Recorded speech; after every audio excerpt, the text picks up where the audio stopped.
one of the things that the exhibition does, and the selection of the works in the exhibition does, is to sort of tease out this sort of concern with sort of very fundamental ideas about sculpture, about mass and material and these kinds of things. And then this sense of sort of trying to, I don't know, almost defy that mass, that weight, that kind of material sense with these very simple engineering solutions which do have this kind of almost sort of miraculous sense to them. There's a little bit of magic there in the idea that you can raise a 5,000 pound slab of steel with helium, essentially, with laughing gas, or that you can make a 1.5 tons of marble hang from the ceiling of a museum in this kind of bizarre, miraculous balance. Or even a car hanging on a wall is quite something to see, a little disorientating.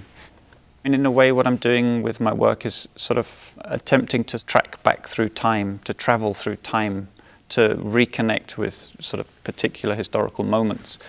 And somehow the geographical travel, the travel in space, somehow gives that time travel some sort of, I don't know, weight.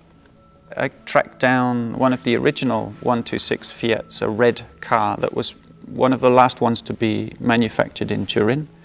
And then I drove that car to Poland, and then I swapped out, with the help of a mechanic, all the movable body parts, the bonnet, the boot and the 2 doors, for Polish produced parts, which were white.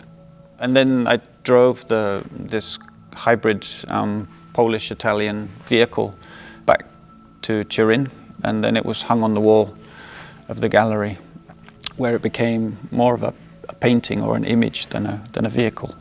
I suppose another sort of preoccupation of the work is how other artists have sort of framed their own practice, how they've mediated their own practice.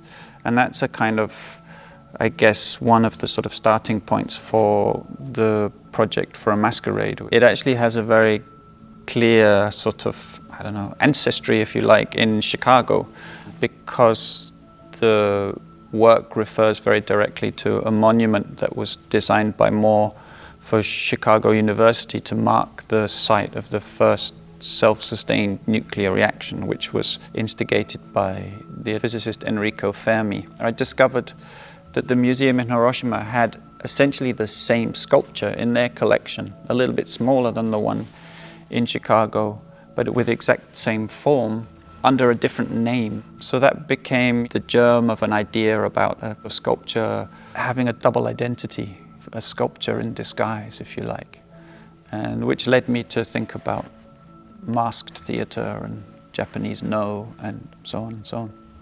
These very specific art historical stories, sort of finding a way to redeploy them to talk to a contemporary situation.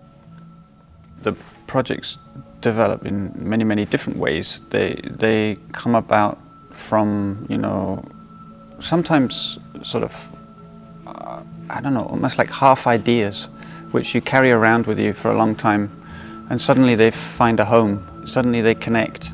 It's about finding homes for ideas or fragments of narrative or something like that.